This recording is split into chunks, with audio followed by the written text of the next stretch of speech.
if you guys watched the Fnaf movie, because I know that I have, and I will admit, it was actually really good as a video game adaptation. There are a few things that I do want to talk about specifically, some people that no one has probably talked about yet in the Fnaf movie. Starting off with Auntie Jane. Now, if you don't know who that is, Auntie Jane is basically Mike Schmidt's and Abby's auntie, which basically she's trying to, earn the right to actually, take Abby from Michael out of his care.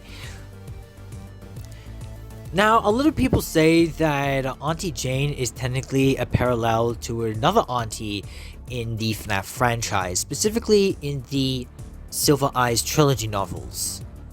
This specifically that I'm talking about is Aunt Jenny or Aunt Jen. Now, everyone thinks that, Aunt Jane is the parallel to Auntie Jenny, but to me, I don't think that's really the case. I really don't think that's really true. I don't think there's a parallel between these two. But I do know for a fact that, just like what John from Fnaf actually stated about Aunt Jane, is that she does have blonde hair just like Vanessa. And that led me to wonder, are Vanessa and Auntie Jane actually related to each other? Because think about it. If you remember back in the CD room in Security Breach, we hear about the court case about Vanessa's mother trying to fight, Vanessa's dad, obviously, which obviously had to be William Afton in this case. And by the looks of things, it does kind of feels like that with Auntie Jane in this court case that she's trying to win over Mike Schmidt in the movies, kind of makes a bit of an obvious suggestion that maybe Auntie Jane is actually Vanessa's mother. Her biological mother, that is. Now, of course, when it comes to William Afton in the movies, it's pretty obvious to tell that I do believe that William Afton could possibly be a foster father. Remember back in my video when I talked about that I solved the Bite of 83 victim's name, that I specifically said that William Afton is about more of a stepfather figure, or any kind of father figure perhaps. But especially if you take the stepfather side perspective, it's pretty obvious to me that, William Afton must have been with Auntie Jane at the time. However, it might seem that Mike and Abby may not know about this.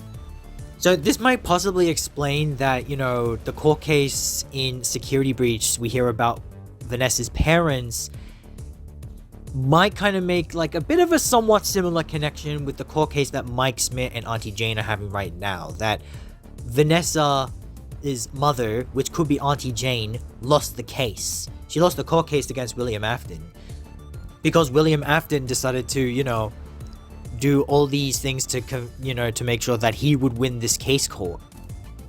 So I do feel like that perhaps there could be an Auntie Jane, well, maybe just a Jane in the games, as we know. And it might be, and it's possible that I do believe that Vanessa and Auntie Jane are actually mother and daughter.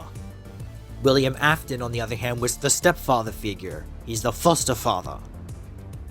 Now, another few things I want to point out in the movie is specifically about the Blondie kid who is actually Golden Freddy in the movie. We know that specifically this is supposed to be somewhat identical to, the vengeful spirit Cassidy from Ultimate Custom Night, because in the photo that you see here, the image of Cassidy from Ultimate Custom Night, and you see the Blondie kid over there, which we don't even know if his name is even Cassidy at the moment, or he's probably named someone else. But it does make sense by the looks of things that he's obviously got to be the vengeful spirit out of, in the movie franchise, obviously, because guess what, the two of them literally have blonde hair. And of course there is Kelsey, but I'm not gonna add him into this one because, that really doesn't count, and we're not gonna put him in. Period. Now, some very important things that are going to happen, especially when it comes to the second FNAF movie that will be coming next week. We know that it's coming in December, We already know about that because of its date by Blumhouse Studios about the sequel. The FNAF 1 animatronics are going to be the Withered animatronics, just basically have, you know, they'll just be torn apart, obviously. We know that there's going to be the toy animatronics in this one as well, to make sure that they don't overcomplicate things. And by the way, speaking of which, do you remember the Balloon Boy scene where, you know, Coryxkenshin as the taxi driver, when he literally just got scared for his life when Balloon Boy literally just came in? I'm getting the feeling that Balloon Boy came into the taxi car for a reason. Because I believe that Coryxkenshin might be in the second movie. Now, I really, if this is even true, maybe that's going to be the whole beginning of this movie, or for the second movie, that is. Call me crazy, but I mean, I know it's been a long time that Coryxkenshin hasn't been around. I don't really want to talk about those kind of things because, you know, he's been out for a long time and everything, but I mean, there's been a lot of drama happening, especially with Coryxkenshin's disappearance. It's like, I mean, come on, give the guy a break. Give Coryxkenshin a break. But if he does apparently be in the sequel of Five Nights at Freddy's 2, because, you know, Balloon Boy told him to, you know, to see Michael Schmidt and Abby to go to the next location for the second movie, then that would probably make a lot of sense to why Balloon Boy got into the taxi. And finally, just to brush things off, this is something that I wanted to talk about ever since when I completed Security Breach Ruin, is that there was a certain thing that happened once you get chased by the Mimic. If you stop in this certain area, and by the time when you actually get jump scared by the Mimic, it tells you that you can toggle the mask. I'm not even kidding. Just look at this clip that I have here. Watch. So here, it blocks off that. But also, what the heck is this? I feel like it's a place that you can actually go to. And watch, if I get jump scared, watch this. Watch, look at the mask. Look at the mask. See, it tells me to toggle the mask. It tells me to toggle the mask. What is that all about?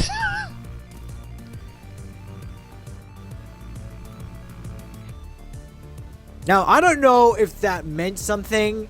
I don't know what that really meant. If there was supposed to be a third secret exit that you can go to, I don't freaking know. But let me know that in the comments below. You can look in the stream if you want. It's like it's from 1 hour, 54 minutes, and 14 seconds. That's the place that you gotta see in that stream specifically. So check that out. I'll put a link in the description below. Anyway, that's all I want to talk about. I was gonna do a theory video based on, like, you know, some other smaller stuff, but it feels like that, you know, I already got my questions answered, which is fantastic, so I don't have to go through with any of that, so that's fine. So yeah, I'll let you guys be. Take care, and I'll see you in the next one.